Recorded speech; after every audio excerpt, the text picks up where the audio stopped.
Don, or should I Ian. call you Kal-El? Oh, not with this haircut. I should be you. You could curl a little something there, and you'd be closer than me. I accidentally will usually have like a little floppy strand hanging down. I can't quite get it into an S curl, but someday. Yeah. Right. But you are totally conflicted, man, because you are rocking the Lex Luthor. I can't call it a do; it's more like a don't. Yeah. And then the Superman Totally. tee. Yeah. With the cape. With the cape. Oh Yeah. no! It's good stuff. My kids love this shirt. So yeah. Did the shirt come with the cape sewn in, or Yes, did it you? is velcroed. It is velcroed on. It comes off like one of Hackman's toupees, and it'll do its own thing. So yeah. I ask because you're one of the craftiest. I mean that in the best sense, guys True. I know. So I could just see you putting something like that together to hang out with the kids. Oh yeah. No, I was telling you before we hit the show live, I used to cosplay a pretty decent Hackman Luthor. There's pictures on it somewhere on social media where yeah, I had a nice yellow dress shirt that I would kind of lapel out a little wider than the modern look. I found a black and white scarf to kind of do that cravat situation. It's pretty much the Luthor from the end of the movie when he gets pinched and goes to prison. So yellow flower on the big brown suit lapel, and then just kind of wear brown pants. I used to wear that to like C2E2 and stuff like that, and just scream Miss Tessmacher every chance I can get. And my kids are like, "Who's Miss Tessmacher, Daddy?" Because they hadn't quite seen the movie yet, but I could pull off the look, and the kids' Superman stuff is easy to do, and yeah, it was a good time. Nice. Yeah, I can't say I ever got that quite involved, but man, Yeah. bless you for it. That's awesome. So we're here to talk about Superman 1978, Superman the movie, whose tagline was "You'll believe a man can fly." That's right. And I have that poster on my wall. You believe a man can fly? Ooh, Yeah. Is that an original? Oh gosh, no. Whatever eBay had for $20 15 years ago. Yeah. It's fine. But yeah, I mean, so this was a cutting edge movie. This is sort of the film that kickstarted, for all intents and purposes, the modern superhero movie genre, right? I mean, before this, you had, kind of serials and, nothing really as ambitious as this until Richard Donner, and I believe Richard Lester, the Richards, kind of came along and with co-written by Mario Puzo. This is Mario Puzo, Godfather Mario Puzo. Yes, I think the Hollywood polish was on for this. But you're right. Like I think Star Wars, the miniature use and advanced special effects of Star Wars was kind of in that same wheelhouse of getting. I was hoping the DC show would be here. This is better. But no, we got two Lexes now, just for the record. Oh, nice haircut, Mark. Thank you. Yes, sir. But no, go ahead, Don. No, but effects wise, like yeah, this counts as cutting edge because like the project, the wire work and the projected screen work and being able to do what they do with the miniatures to pull off Krypton and all that, like this was out there. Like this wasn't a Batman 66 where you just tilt a camera to make something look askew and then paint everything zany colors, and they really went for it here and massive production. They used all of Shepperton Studios in London. I mean, did the James Bond size sound stages to pull this off, and it shows. Definitely. Well, first of all, I'm going to pull over. I'm going to try and be better about comments, gang. Okay. And then I'll introduce everybody. But yeah. David Wilt says, as they say in the Goonies, "Hey, you guys," or Same "Hey, director. you guys." Yeah. Hey, you guys. And you're wearing Sloss t-shirt. You are wearing Sloss t-shirt. Yeah. You need the red suspenders. See, that's the next cosplay. Just start whacking up in here tonight. Wind this out. I can pull it off. Good call. Project Get some later. Baby Ruths. And then also there was also the classic 1950s TV series with George Reeves. Yeah. Yes, I mean, I'm also very tired, so I'm not going to remember everything, but okay. I'm thinking there had been up until this point, as Don mentioned, Batman on TV, you had the Superman TV series from the 1950s. Right. But this was a big screen kind of, we're going to put all of our money and production and stars into this epic. I don't know if the word franchise was even really a thing back then, but this was a hit. It was also a Christmas movie. I mean, you look at this today and you can't, the idea of something like this opening up, around Christmas is kind of strange because this would be a big summer blockbuster kickoff. Yeah, but that's kind of blockbuster season too. We get big hitters. I mean, Titanic, Avatar, half of Marvel come out in November, Right, I'm talking like those are more like prestige, like Oscar bait type of things, right? Yeah. Super, and I hate to say that I'm correct on Avatar 2. In terms of that's Oscar bait now. Wow. But I'm talking about like Superman, bait, capes and supervillains and all that stuff. That's what you think of like popcorn. But this, watching this movie again, and I hadn't seen it in well, it's been about a year because I watched all the Christopher Reeves ones with my youngest as part of his comic book education. During my year-long hiatus from comic book movies, I made a rule that I could watch older stuff, just nothing, past a certain point. Was that your lead up to Super Pets, is to show the old DC stuff? Yes. Nice. And we watched 1 through 4. Good, bad, and ugly. Yeah. But it's nice to go back and revisit these as an adult, because I saw them a lot when I was a kid. I was born in 77. This came out in 78, so it was on TV and all that all the time. But watching it as an adult, you really pick up on what a great film this is. Not just a superhero movie, but it's an optimistic, really well acted, tightly scripted, very unpredictable superhero movie, particularly in the end. And we'll get to that in a moment with what happens to Lois Lane at the end of this picture. But before we dive into all of that, and this is a celebration of Superman, partially sort of shameless plug, not for myself because I didn't make these, but yeah. Mark's got one. I've got one. I think Don's got one. Mine's on the wall. Sorry. Yeah. Prop list tonight. But Warner Brothers just put out a 4K Ultra HD box set of the Christopher Reeves movies. There's 5 discs, and that's because they have the original theatrical cut and the Richard Donner cut of Part 2, which we'll be talking about next Wednesday. Both of those films. Well, we've lost Mark. He's gone dark. Hey, well, like in Superman 2, he's got the hologram in the jail cell. I'm sure he'll be right back. Yeah. But so we had a chance to revisit these movies, and we're going to be talking about them.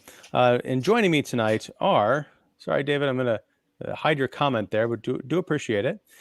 We have Don Shanahan of Film Obsessive and Every Movie Has a Lesson, and the Cinephile Hissy Fit podcast, which, stay tuned, because there'll be more Superman discussions ahead, not just on this show. That's right. We're hoping to do 3 and 4 together on my show, bring everybody in. That'd be nice. So got to scratch my podcast partner's ear and be like, hey, come on. Yeah. So look for that hopefully in June. Oh my gosh. And of course, we've got Mark the Movie Man Crotcheck, the DC Shill Spoiler Room podcast with the Superman the movie on vinyl. Is that an original pressing? Yes, I have 2 copies. I have the European, which I learned. There are two different versions of this release. Not Get out to of get here. Two soundtrack geeky, no, go for it. I'm vinylly yours, man. Like you always say.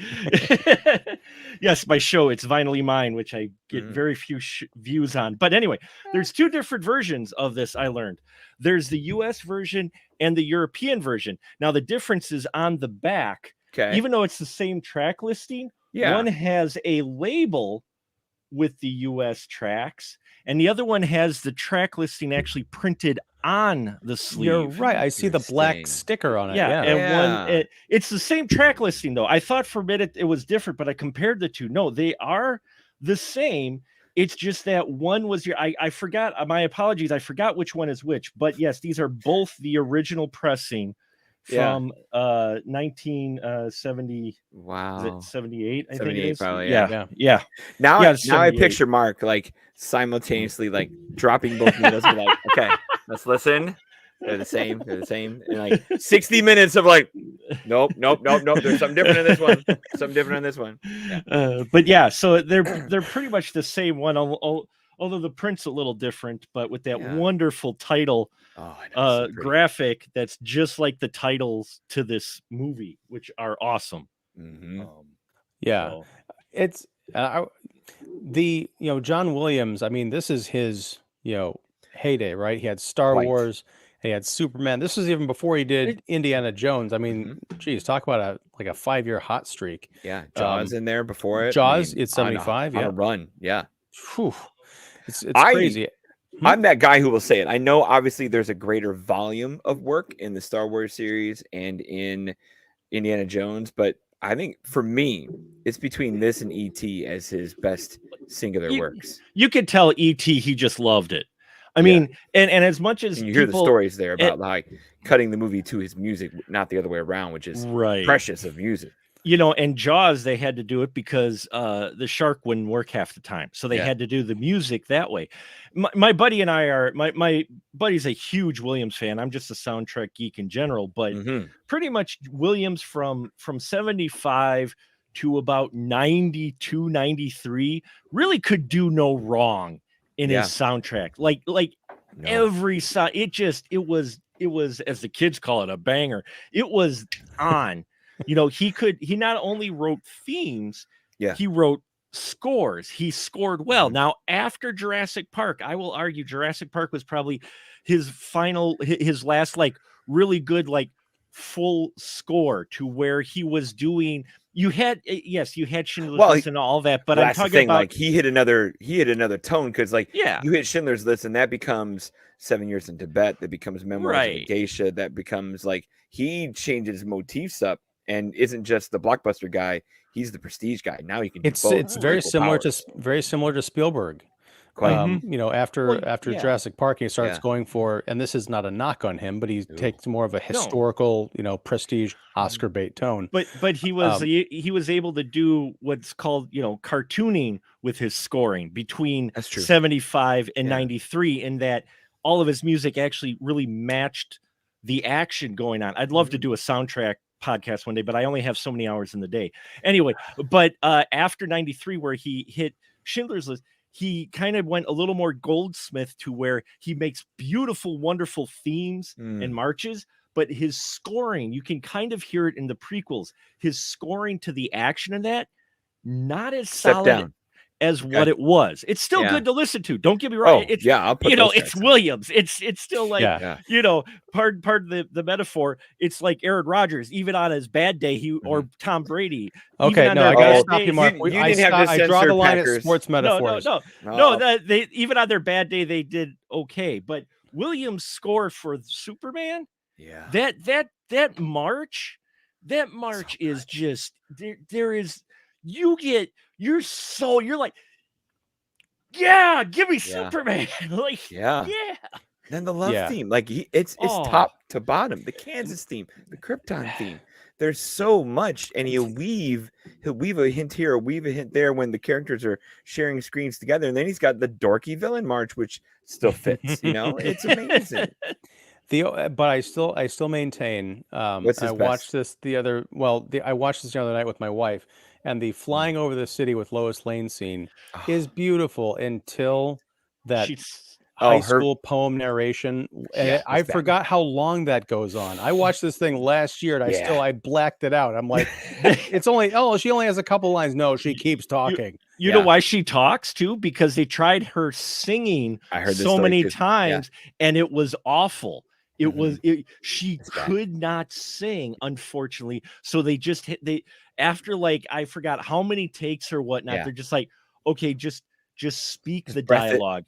And John will take care of the rest. Yeah. And John, if I remember the story correctly, and I'm foggy on it, I don't think John even wanted the voiceover part. He did not. They did this so that they could make it a vocal track that they could play on the radio. Yeah, they wanted a top 40 thing. Yeah. They wanted Celine Dion here. Yeah. It's actually played on the radio. Yeah. And the reason I bring up music is it's such an integral part to Superman, the first Superman. It just totally.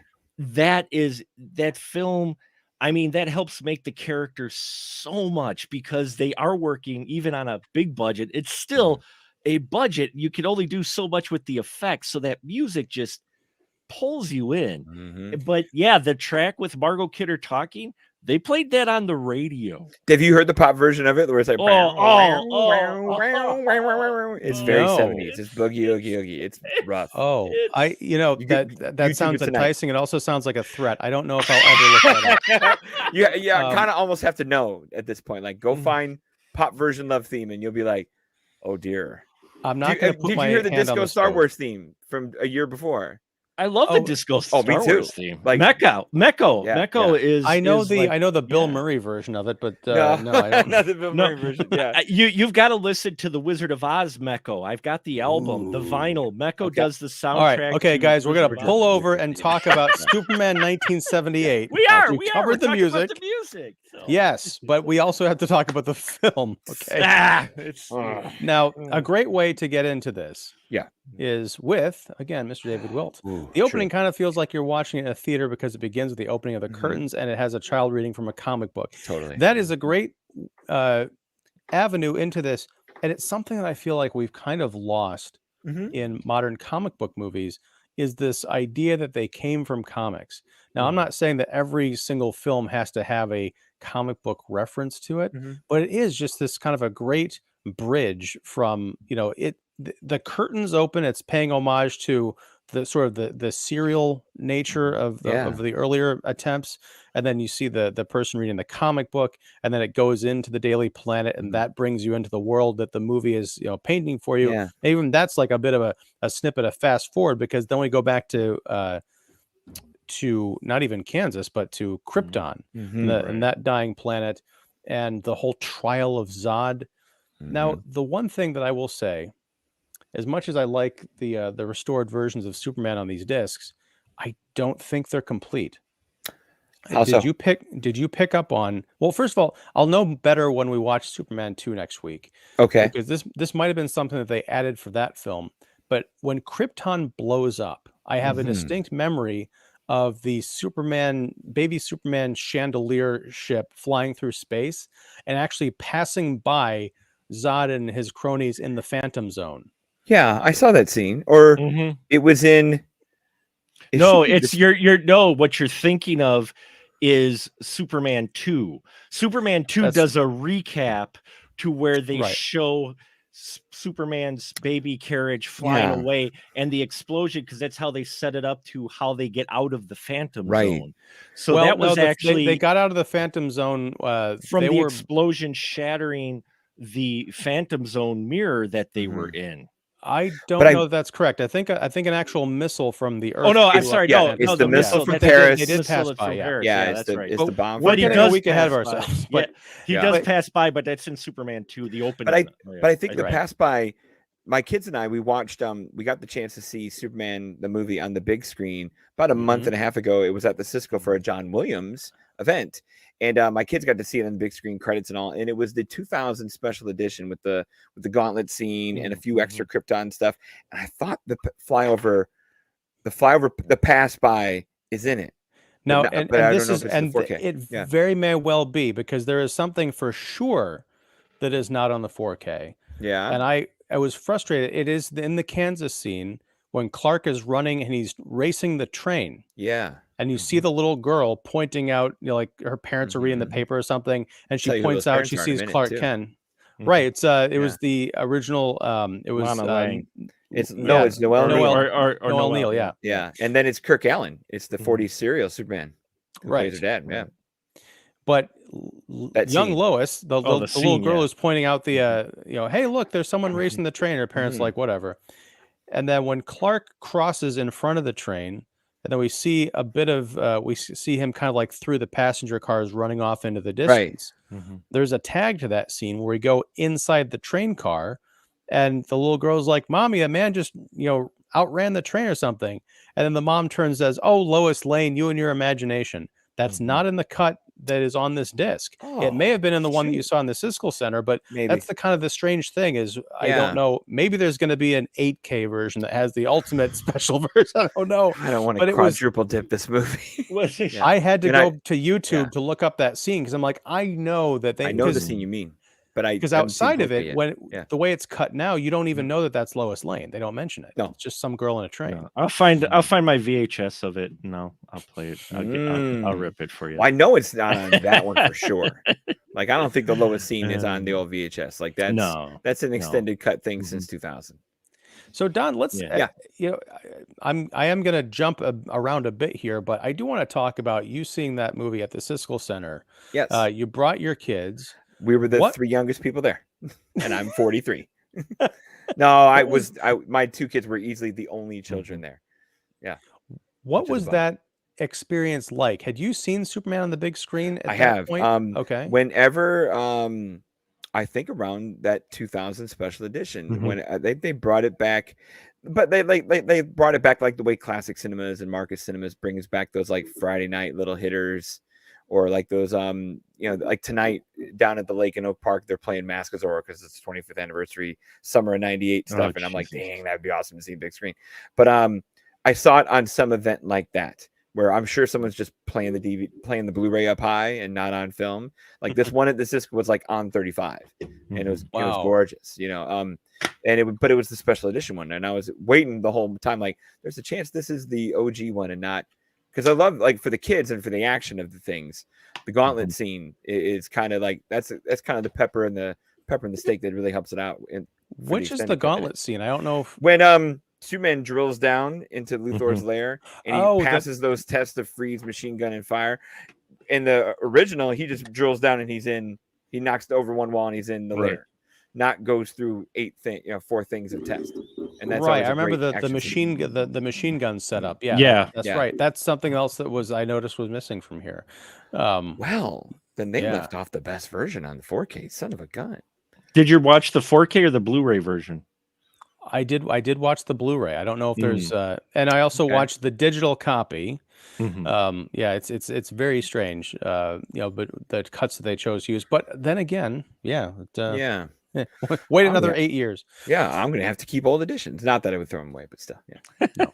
But this,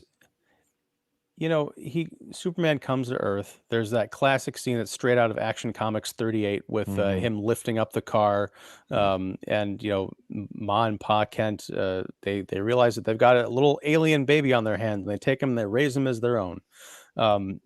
The young actor who played Clark in high school, something that's always bothered me about the way he's presented, and even in high definition, it really comes out.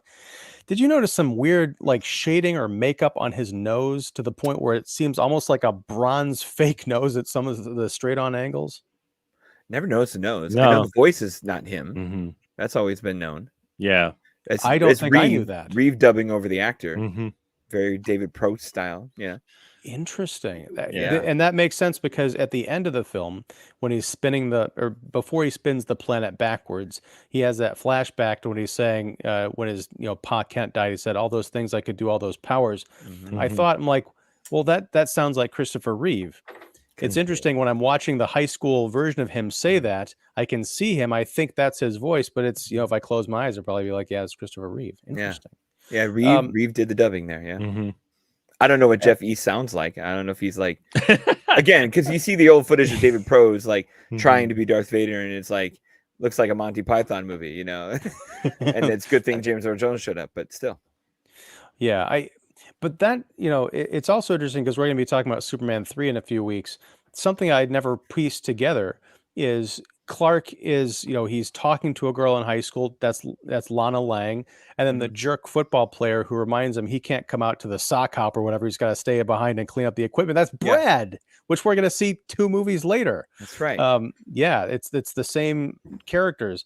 Again, I don't know that they had continuity in mind back when they were putting these things together, but one of the good things, I guess, to come out of Superman 3 is someone remembered that that little bit of flavoring that they could add to the B or the C story at that point.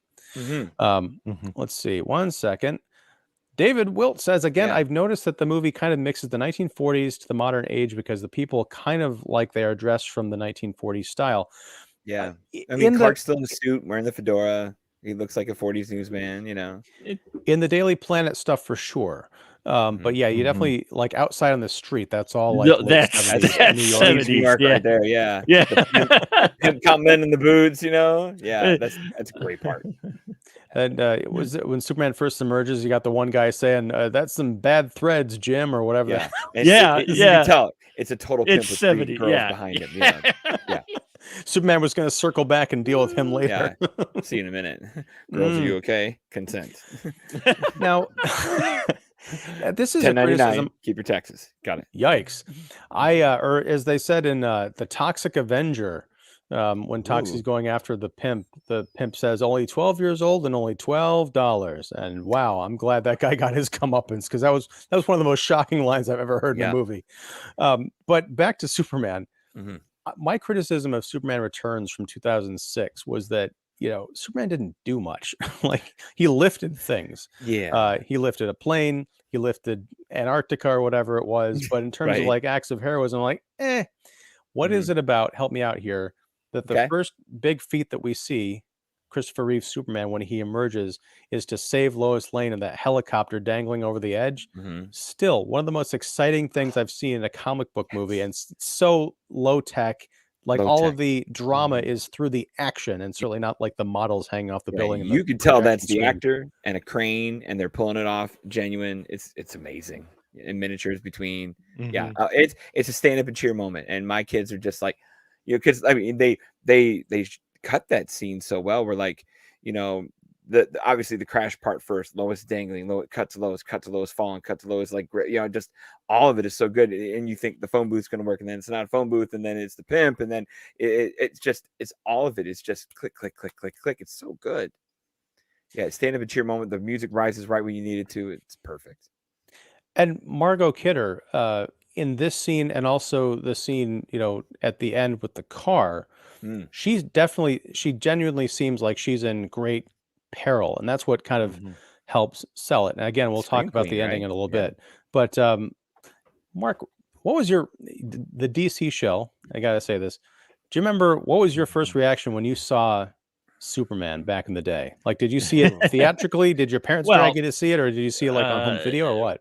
No, I would have seen it. I don't remember seeing it. If my parents did take me to see it, I don't remember it because it would have been 78, so I would have been 3. Ooh, so I yeah. don't exactly remember seeing. I remember seeing part of Star Wars as a theater, but I don't remember Superman. Not saying they didn't take me, because they took me to everything. I saw Conan the Barbarian when I was 7, so don't ask. Anyway, well, yeah, that was an experience. But I remember later on seeing it, and I've always liked this. Now, again, I've been a little bit more of a Batman fan, but I've always liked this one. Their pick of Reeve as a Superman, who is not actually related at all to George Reeves. It's just they happen to have the same last name, but Similar. no, similar name. Excuse me. But no, I remember first watching it. I mean, yeah, it was a superhero film. It's like, this is awesome. People, and here's my get off my lawn moment. People don't appreciate the fact that you did not get many of these, much less in the theater, even on TV, but definitely not in the theater, and not to the extent and scope that they did this. So when I got to see it first on video, and then later I did go to theatrical releases as well when they would show it on the theater, it's like, wow, and we always say it, but it is a true fact. Until Batman 1989, you don't really get another superhero film like Superman 78 that was done on that scope and that care and that detail to the source material until Batman 89 came along. I mean, the Superman was pretty much the bar, and no one ever got there at all. Not that many attempts either. No. You would think this would outside the Superman series, right? Yeah. Yeah, I mean, they threw those 4 out there, and yeah, I mean, diminishing returns. But no, you would think this would be a copycat thing, that somebody would try something, or somebody would have the rights to this or rights to that. Like, I think like, I don't know where Marvel was sitting at that time. Like, the Bill Bixby TV series of the Hulk was in and around in here, and I'm trying to think where Marvel would have been in 1980, whatever, 2, 3. Marvel, I don't think was really looking at TV or video projects as much, and I mean, as movie projects. TV projects, yeah, like you said, you had the Hulk, you had very interesting TV movies during that time. Oh yeah, His TV movies are yeah. Oof. But even back then, DC kind of dominated the TV as well. I mean, the only reason I really enjoyed Electric Company on the PBS is because they had Spider-Man. Yeah, that was one of the only places you could actually see a live action Spider-Man who would show up every so often. Well, it's funny that you mentioned Batman 89, because we have another comment from David. Well, bringing the trivia, did you know the actor who plays the burglar is also the same guy who played Thomas Wayne in the flashback sequence of Batman 89? I didn't know that either. Man, that's great. I love the cat burglar scene too, because it's almost an homage to the Batman TV show. Oh yeah, 1966. Guy's like climbing up the side, and then Superman standing, vertically, and it's that great little juxtaposition there. And we'll talk about this next week, but I think what Donner brought to this that Richard Lester maybe lost a bit of is the balance of the comedic with the superheroics and the drama. Definitely. Because Superman 78 is kind of funny, but it's almost situationally funny. Like Clark's the big kind of dork. I'd never caught this before, but the scene where he and Lois get stuck up in an alley and then Clark stops the bullet. When he reveals that he's caught the bullet, he turns and he winks at the camera. Like, just it's cementing this whole idea of like, we're breaking the fourth wall. This is a comic book and you guys are all along for the ride with us. And, you know, it might be kind of cheesy or off-putting, but there's just something endearing about Christopher Reeve as a performer and just the overall spirit of the film that, it's kind of perfect. I know Jeff couldn't be with us here tonight. He says this is his favorite comic book movie. It's mine too, still. Number one. I gotta say, when I first heard him make that claim, and now hearing you make that claim, I'm like, really, Superman 78? After having finished it, I'm like, no, I mean, it's no, for me, and I don't know where Jeff's at, but you said it, the loving care of the loving care taken to create it in the era of which they did still feels special. And I'm a Midwestern values person, like the rest of us in this room, where I like a true blue hero. I don't need a vigilante. I don't need an anti-hero, and I don't need a 600 bells and whistles. Where the quaintness of this is perfect.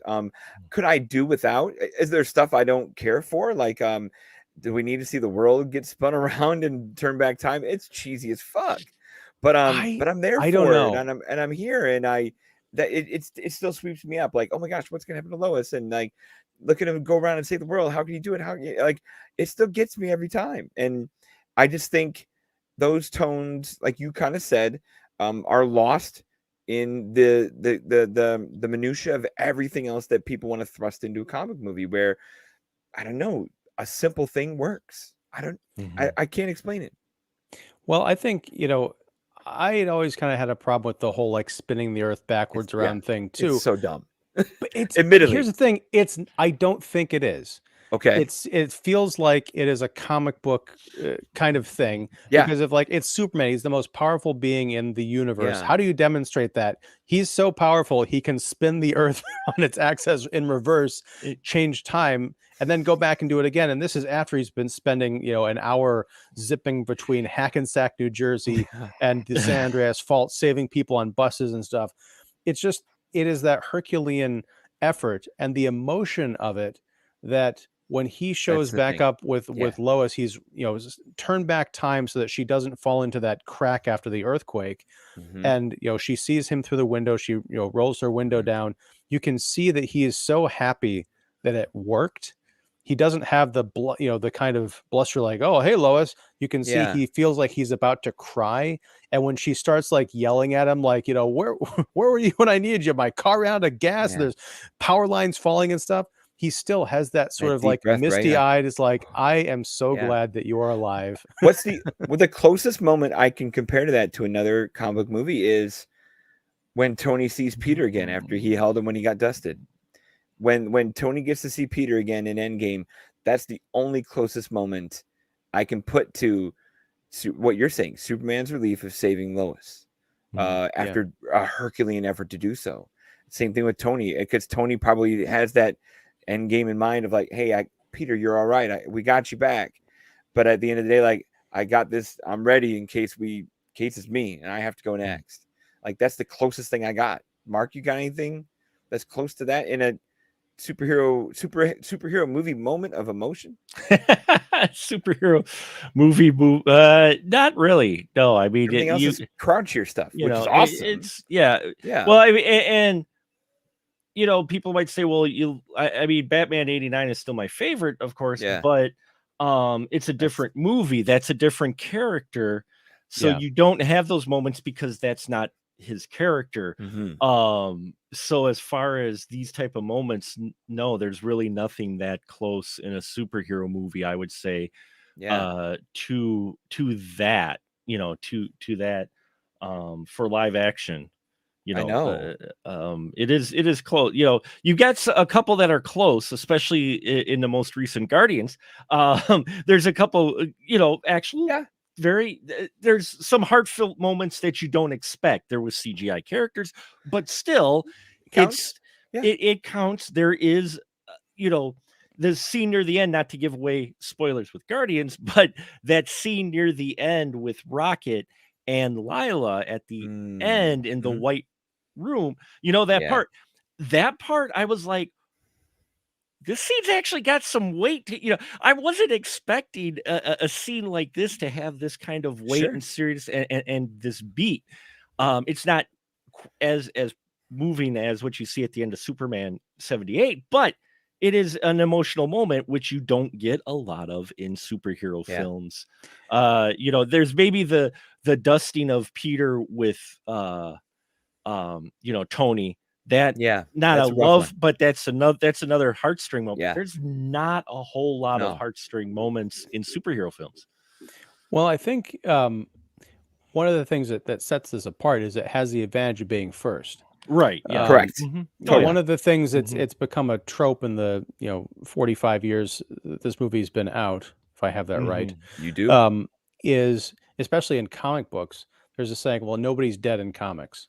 And that's kind of applied to the superhero movies that they're based on. But, one of the things that really set this movie out on the ledge is that, and I can only imagine being someone who's seeing this movie for the first time in 78, they set up the film where Lois is constantly in some kind of jeopardy and Superman swoops in at the very last second. He does a lot of swooping at the very last second to pull people out. Yeah. Yes. Except that San Andreas scene, because as her car is falling in, it's like something out of a horror movie. Margot Kidder is screaming, she's choking. You don't exactly see it, but you can sense that the car is compressing her body as she's slipping down further into the pit. But my daughter grabbed my arm, like she didn't remember. We've seen it on video at home, but she didn't remember. She's like, "Is she okay?" I'm like, "It's okay. Wait a second. It's all right." But no, it gets you. Yeah. Sorry. It does, because you keep waiting. You see Superman he's flying coming in her direction, and you're like, okay, this is the point where he grabs the car with one hand and pulls her out, and she's fine. No, she dies. And at the towards the end of this movie, I can imagine sitting there in 78 thinking, they just killed Lois Lane. And I've never seen Superman bring anybody back to life before. How is this going to happen? And so the whole spinning the world backward thing, got you. It's kind of cheesy, but it is kind of the only thing that he could do. And one of the things that I thought was maybe a bit of untapped or some potential left on the table is it's a constant theme. They mentioned it 2 or 3 times of Jor-El, Superman's father, played by Marlon Brando, who got paid ridiculous money to be in this film. Yeah. He says you are forbidden from interfering in human history, and that keeps coming back around. My question is, Superman interferes in pretty much the biggest way you can in human history. Oh yeah. He was able to do it, which means he wasn't forbidden. Forbidden just means he was not supposed to. It's not like he would try and then something cosmic would come and stop him from doing it. Yeah, well, who's policing it, right? Yeah. Right. Like what I was expecting maybe in like the sequel or somewhere down the line, there'd be a consequence for him doing that. But I don't think we really came back to that, did we? That'd be Brainiac if we had it, right? That would have been 3. That would have been 3. Yeah. Yeah. That was We'll talk when about we get to 3. Yeah. But what could have been versus what we got. Oh, I know. Yeah. Yeah. But I mean, that's the sort of the potential. I mean, we're talking about a movie that's 45 years old now, and we've got in 2 years, we're going to have another Superman movie, the brand new DCU under James Gunn. Watching Superman 78 again, and I know, Mark, we've kind of talked about this on your show, but this is sort of the ultimate excuse for a reset button. It's gonna be a couple years as DC kind of like quietly winds down this phase, which has been multifaceted and kind of a mess. If they could relaunch with something that's like Superman 78, where it's just a really solid standalone movie with seeds planted for sequels, and not like, oh, this is going to tie into these other 50 movies and a galaxy shattering event, but just really tight story. Even if they were to remake Superman 78 somehow with modern sensibilities and actors and effects and stuff, what if they were to revisit that promise, like that threat of Jor-El, like you cannot do this or else ... Well, what's the whispers we have about this potential screenplay is like a Superman who's already existing, mid-20s, like been at the job for a little bit. And it's him wrestling with his alien origins and his earthbound upbringing. So like we're gonna have that, and it sounds like they're gonna do that with a light heroic care and not, I'm sorry, you've heard me say this on your show, without Henry Cavill's complete wooden performance. So if you could find the right kid to convey the awe and the wonder and the power at the same time without just being, a bodybuilding muscle bound guy, I'm all for it. But are you any of you worried about James Gunn because of what James Gunn's MO to be, or what's your hope level for 2025? Here's the thing, like from what I've seen, I didn't like the Suicide Squad. I know. I loved his Guardians 2 and 3. So it's weird. Like the stuff I've seen of him from DC, and I didn't watch Peacemaker because I was part of the whole hiatus, but I also had no interest in it because I hated the Suicide Squad. So it's like every time I've seen him do something with Marvel, I'm really into it, but his DC stuff kind of leaves me cold. And also Superman, it takes a deft balance, because I don't want to offend you, Mark, but I'm just saying, like, you can take a Zack Snyder approach where everything is kind of in that dark Watchmen-esque grim and gritty vein, even like a character like Superman, and kind of bring him down into the muck. Sure. Or you can have something kind of light and silly and cheesy. And one of the things I was reminded of watching Superman 78 is the criticism of Superman is like, oh, you can't make an interesting movie about him because he's just a big blue Boy Scout. You can. You can if you have imagination and heart, because at the end of this movie, Superman loses. Not the very end, but he comes up against something that he can't stop, which is death. He cheats his way around it, but you can see that defeat, and that's something that's haunted him his whole life. From Pa Kent up until Lois Lane, he's surrounded by mortals that he cares about. So I think if you tap into that, you can make something really special. I think James Gunn's biggest thing he needs to get right that Snyder didn't, you got to get a better Clark Kent in performance or arc or characterization, because we meet Henry Cavill, kind of farm kid, very Smallville-esque, where he has these powers that doesn't know what to do with it, but he's kind of held back to doing something. And then we meet him, obviously, in his present day, where he's just not a reporter, not making very little attempts to hide what he is. And that's kind of, to me, a bit of the core of the character duality of it. And they've yet to figure that out. Well, I mean, they failed. There's just not that in the Henry Cavill Superman. So whatever Gunn's doing, I want him to cast Clark Kent and not cast Superman with whatever he's going to do this summer with casting. And we got the whispers of people who are out there now, and they look great, but like, I want that Reed to be a Clark Kent Reed, like, because you can put anybody in a suit and they're going to look great, and the special effects are going to take over. Get a damn good Clark Kent, because Christopher Reeve is perfect. Yeah, I almost want there to be an AI chatbot GT version of Superman for whatever. Like, if they could resurrect Christopher, I'm being completely facetious. But here's the thing: like you mentioned the suit, Don. Yeah, looking at modern superhero movies, the suits all kind of they're the muscle suits, and they get the people to be all jacked and stuff. But you kind of wonder why. In Superman 78, that is all Christopher Reeve. He's wearing like and he spandex or lycra or whatever, and it's jacked as he could get to there. He caused continuity errors because he kept getting jacked. Yeah, is that true? Yeah, they actually had to reshoot some scenes, because from earlier scenes he kept working out during filming, and he'd end up getting more jacked. The problem is the scenes that he would film later were scenes that came before the beginning scenes, and therefore his physique would not exactly match. So, oh my gosh, they kind of had to do a few reshoots on that. So, yeah, it's, me personally, I see everybody all worried about James. I'm like, these are the same people who have been saying, well, DCEU has been crap for years. Oh, we need somebody. Then James Gunn goes along. Oh, what's James Gunn going to? He's going to crap on it. I'm like, what? I'm like, the bar is low for you folks. I'm like sitting here going, and if you look at Guardians, now me personally, I love the Suicide Squad. I love Peacemaker, but that's in my wheelhouse. That's the type of stuff. Right. And those are the properties that Gunn was given a little bit more freedom to work with, not completely, because he was still under the supervision of the Snyderverse and Warner Brothers and Right. wanting to, but he did what he could with it. But if you look at what you're talking about, Ian, with what he's done with the MCU, now he's got creative control with this, and he's doing it he's starting basically hitting the reset button with Superman. And if he pulls in the elements that he pulls in that really hit with like the Guardians series, because that's got a balance that's your balance of dark humor and heart. Yes, all of it in that Guardians trilogy. If he brings even those aspects of it into Superman Legacy, I think you're going to have something special, and he can do it. I have faith that Gunn can do it.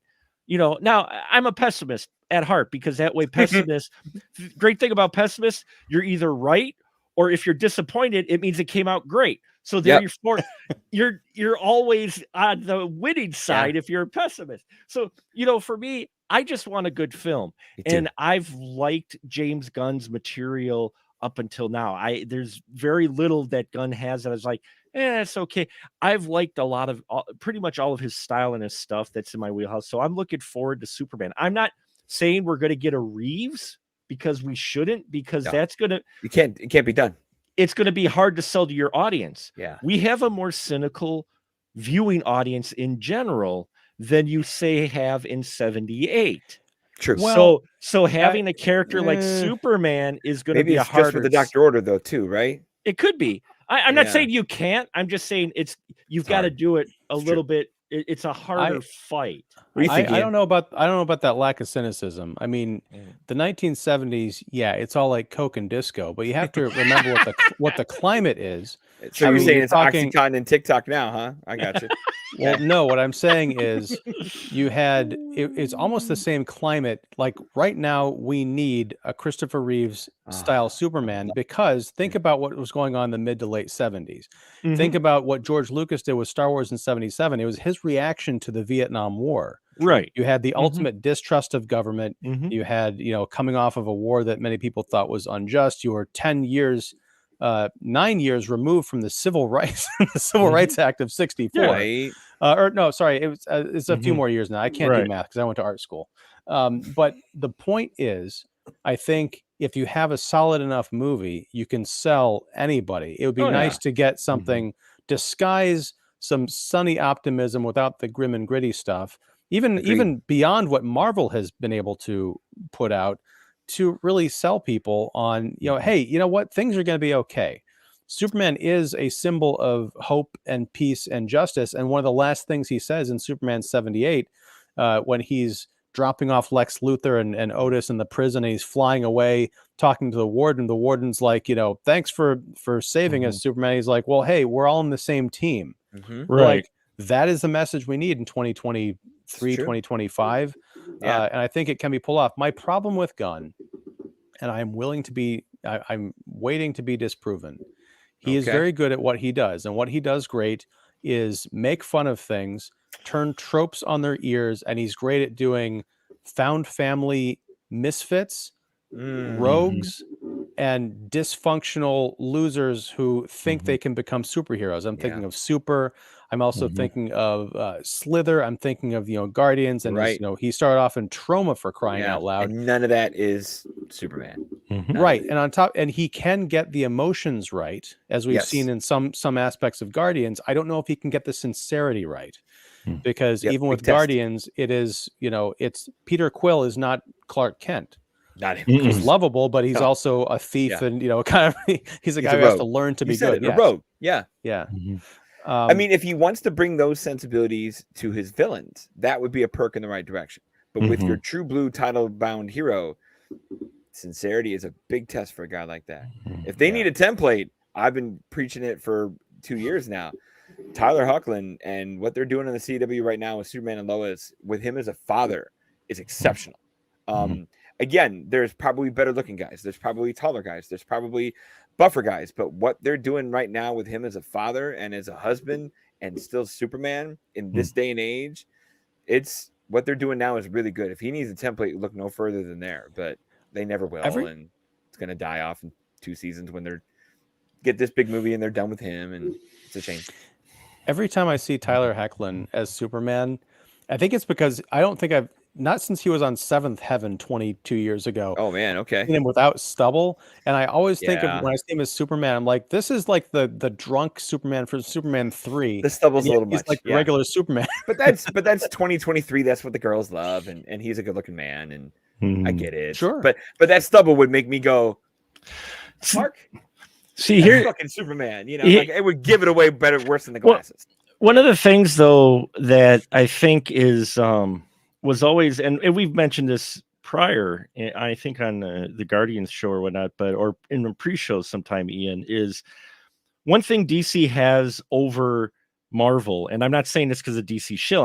I'm reading both comics, so But now, you so it's say it okay. anyway. Go ahead. But what I will say is DC's villains are far better than a lot of the Marvel villains as far as actual being characters. We got that in Superman 78 with Lex Luthor. As Otis handles the comedic part, Luthor has a bit of the comedy, but when he starts talking about, the thing with Luthor, and that's what Gene Hackman captured so well, is he plays everything like he's talking business, but what he's talking about is scary as hell. So there's layers to his characters. There's layers to a lot of DC villains, more so, I will argue, than a number. Not all. I'm not going to say in hyperbole, but if you look at the rogues gallery of DC, there's a lot more layers to those villains than there are necessarily to some MCU villains who are pretty much like, I'm bad, I'm going to go, and there's nothing wrong with that. But when you're doing the movie where we were talking about James Gunn, I think if anything, you're going to get a solid villain out of the Superman legacy film. And with Superman himself, yes, you have to be careful of how you handle him. But if you're talking about work between the two characters, you need that villain, because it's the problem you have with all of these superheroes that have the mega cosmic powers or whatnot. How do you write a believable villain that can match that without you just saying, well, he could just laser him? Yeah, you know what I'm saying? Right. Well, you know what I'm saying? I agree with you, Mark. I mean, I think they're thinking about it now.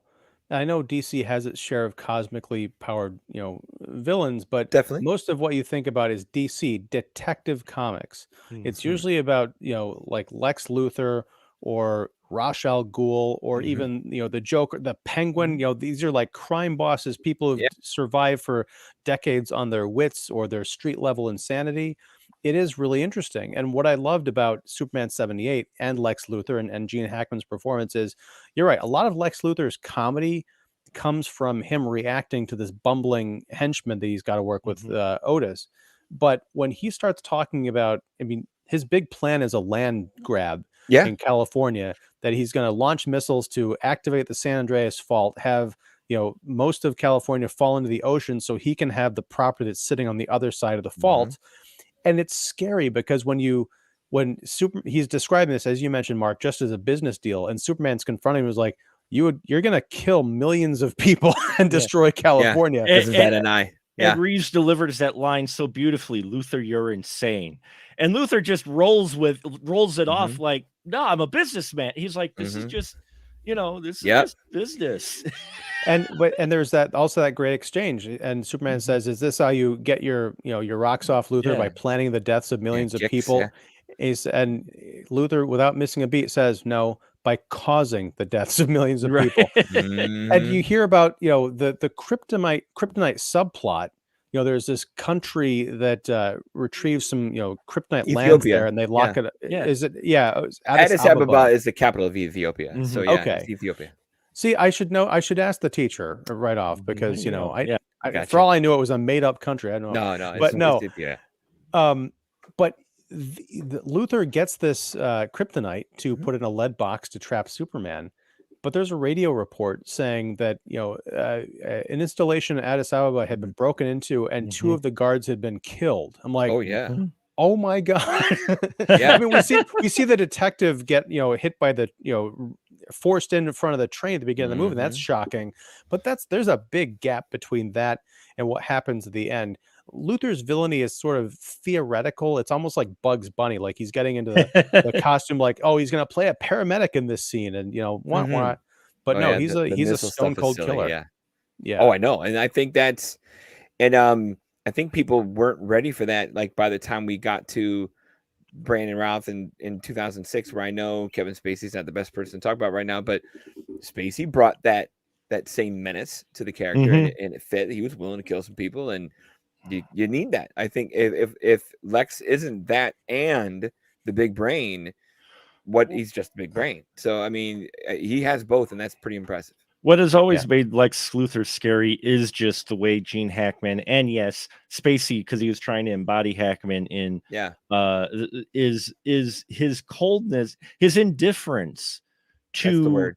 his indifference to people. He has a goal, he's going to do a goal. If it ends up killing people, well, that happens in business. He just wants to reach his goal. And that's what makes him scary, is when you got a guy who's indifferent about life and death in order to reach his goal. That is your perfect anti-Superman. Yeah. To Superman, who's looking at preserving all life, Yeah. basically, And the means to and the follow means. through. You know, like yeah, and that's the thing is like, Luthor. he went out and got 2 nuclear weapons. Like, Yeah. he didn't talk the talk. He went and got 2 nuclear weapons. he needed the help of He Miss didn't just talk the talk. He Gussmacher, launched but, 2 nuclear weapons. Like, yeah, he followed through, and like Yeah. you said, indifference is. You put those two together, and that's scary enough. Well, I also like the bit where Valerie Perrine plays Miss Tessmacher, and they set this whole thing up where she's injured in a car accident in this bright red dress, and the army comes along, and Larry Hagman's there, and Larry Hagman, and they all stand around her to like yeah. cover her up. I'm like, this is becoming casualties of war all of a sudden. I'm uncomfortable. About faith. Yeah, good stuff. Yeah, good job, Larry. You know.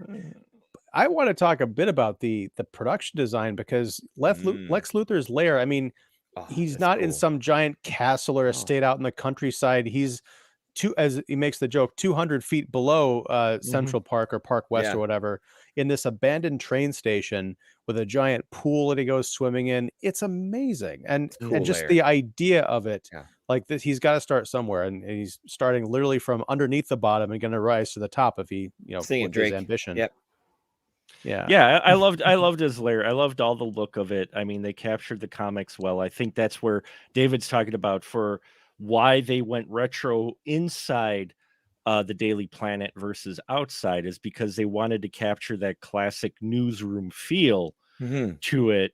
And that's why they have that. And, it is a callback as well. Superman dressed in his suit. He looks very much like George Reeves, because on the Blu-ray is the first feature of Superman on it, the Superman versus the Mole Men, which ended up launching the TV show with Reeves. But if you watch that, that's actually really well done. But if you look at Reeves, Reeves was really doing, George Reeve, I got you.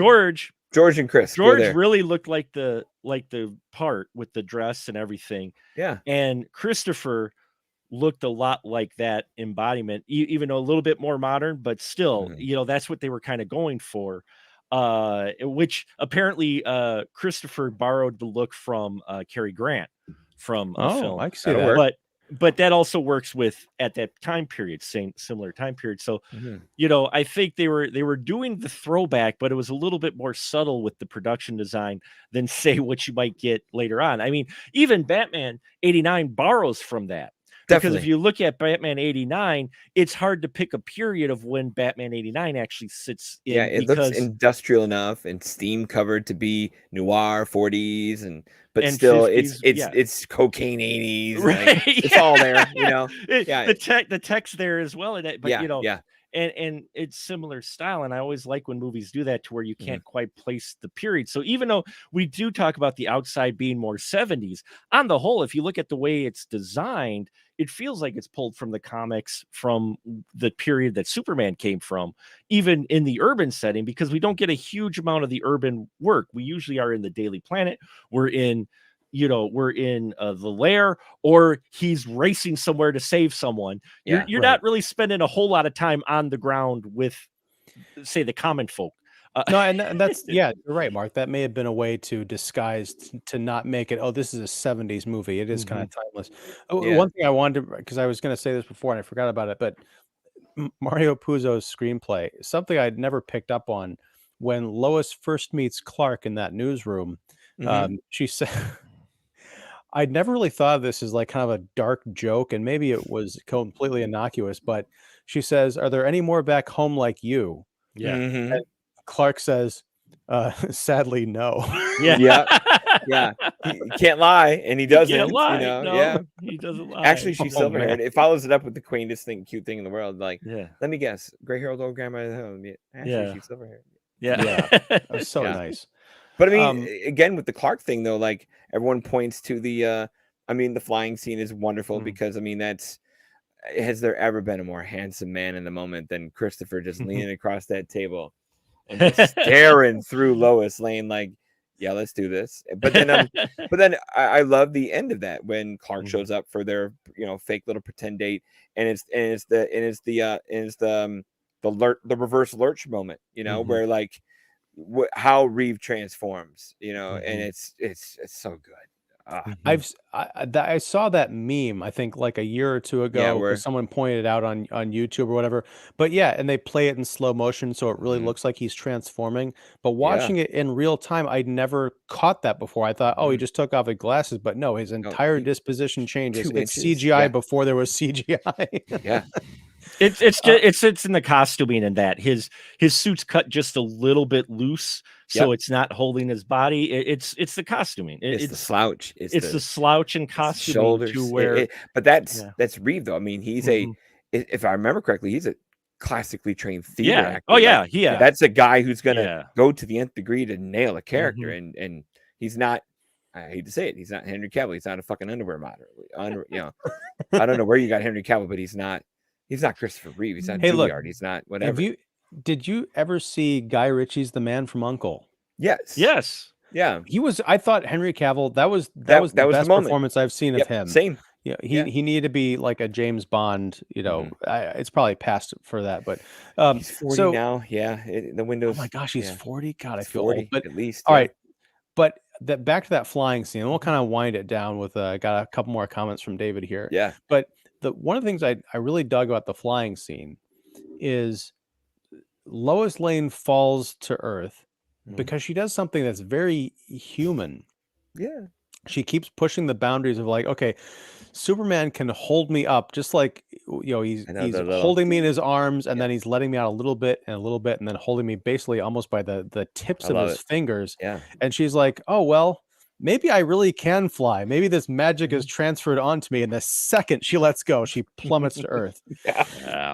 It's just the movie is full of these kind of great moments where you understand why out of the 28 known galaxies or whatever Jor-El says, he sent Clark, his son, to this place because he felt like they had as much need of him as he did of them and their experience of human. And considering the society that Krypton was, that's a very literally cold because it's on an ice planet that I'm surprised it hadn't melted just being in that proximity to that sun beforehand.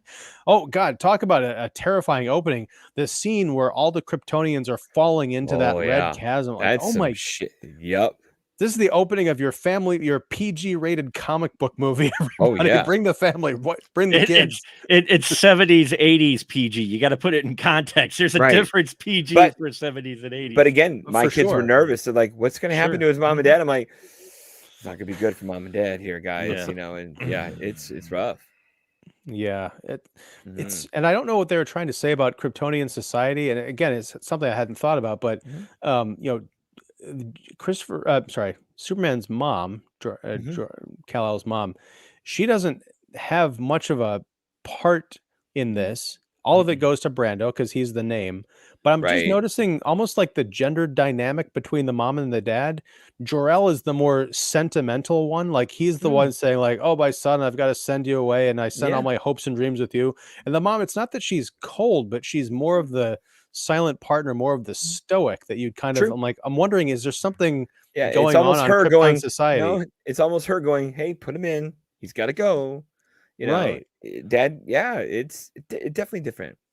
I mean, and not too many places have explored that. Like Smallville dabbles. Obviously, Man of Steel went hard with Russell Crowe in a completely different vision of Krypton, which can work.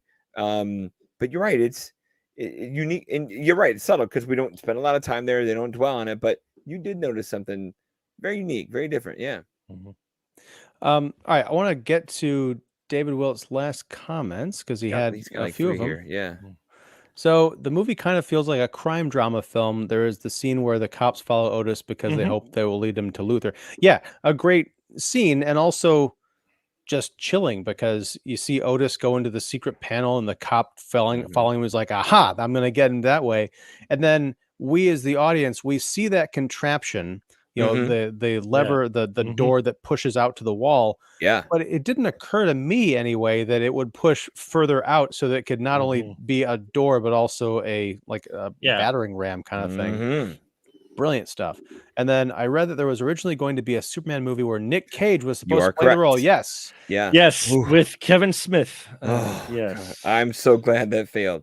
That's the other thing over the years here. Like, I mean, I know Kevin Smith is a comic book diehard, and like he would do something non-Donner and definitely do something non-Snyder, and it would be a wholly unique thing, but I can't get past Nicolas Cage. I know I've seen, and the screen tests and the costume tests have made it onto YouTube, but I look at it and go, nope. There was a documentary, and I want to say it was a crowdfunded thing or something. I never saw it. Maybe we should. Did you see it, Mark? I did not watch it, but I know that I know of the documentary. Yeah, it's in I have the metal box. Yeah, that these movies came in, where I think it's on there. Like, look, you got the metal box, sky, right? Yeah, the metal box of Superman from I think 10 years ago. Yeah, it's 10 years ago. The last good set they did. Yeah. Okay. Which all of a sudden I now need to keep because it's got the special edition in it. So yeah. Well, maybe that's some homework we should do we do a show on that documentary because I guess they went into that whole production, and Kevin Smith back when he did his evenings with Kevin Smith, he loved telling the story about, I think it was John Peters, one of the producers. Yeah. The one that Bradley Cooper played in Licorice Pizza. There's some Coke and some 80s in there. Yeah. Yeah. I have not caught up on Licorice Pizza yet. I gotta do that. But you're not missing anything. He had said that he was obsessed with the idea of getting like a giant mechanical spider into a movie, and he wanted to have that in the Superman movie, and it didn't work out. So he put that into Wild Wild West with Will Smith. Look how that turned out. Yeah. Hey. And then you also had movies like All the President's Men. Yes, going back to the paranoid kind of 70s. Yeah, but even that even that newsroom at the Daily Planet, 2 years removed, 3 years removed from All the President's Men, you're going for that vibe of like, the typewriters, the constant movement, the big team of people working and grinding and trying to get things done. And and that's not 1940s, Right, but they also had human spell check. Perry White, I loved it. Lois, there's only one P in rapist. Yeah. Again, welcome. Like that. Bring your kids. Yeah. Oh boy.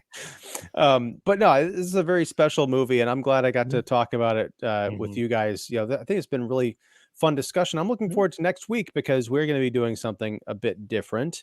We're going to be talking about Superman 2, the theatrical version, and the Donner cut, which I've never watched the Richard Donner cut. Really? Oh, that'll be you're in for something interesting. Yeah, because there's a hell of a story that got that to there. Yeah. Well, here's the thing. I think I watched like 10 minutes of it because I've owned it in various incarnations, but I've never gotten past a certain point. I'm like, what is this goofy nonsense? So it's definitely different. I admit I'll save it for next week, but yeah. Okay. All right. Well, we'll definitely get into it because I'm dying to find out what is going on in that movie and what you guys think about it. But until then, thank you, Don Shanahan of Film Obsessive and Cinephile Hissy Fit podcast, soon to be featuring us again, and yes, Will please. Johnson talking about Superman 3 and possibly 4. Mark the Movie Man Krawcheck, the DC shill, Special Mark Productions, and the Spoiler Room podcast live every Monday night, featuring us talking about awesome movies. Thanks, guys. It's been a lot of fun. For those of you out there, especially David commenting and bringing us all the trivia, thank you so much. If you enjoyed this show, whether you watched it live or in the future, please go ahead and like and subscribe to the channel and all that good stuff. And please support all of Earth's Mightiest critics. Their information is down below. And if you got a few shekels lying around, go ahead and pick up this set on 4K, or if you want to wait and see if they do an ultimate edition where they put out that cut with the train and the gauntlet and all that stuff, I'll leave that up to you. But yeah, until next time, next week, I guess. Thanks again. Take care. Up, and away we go.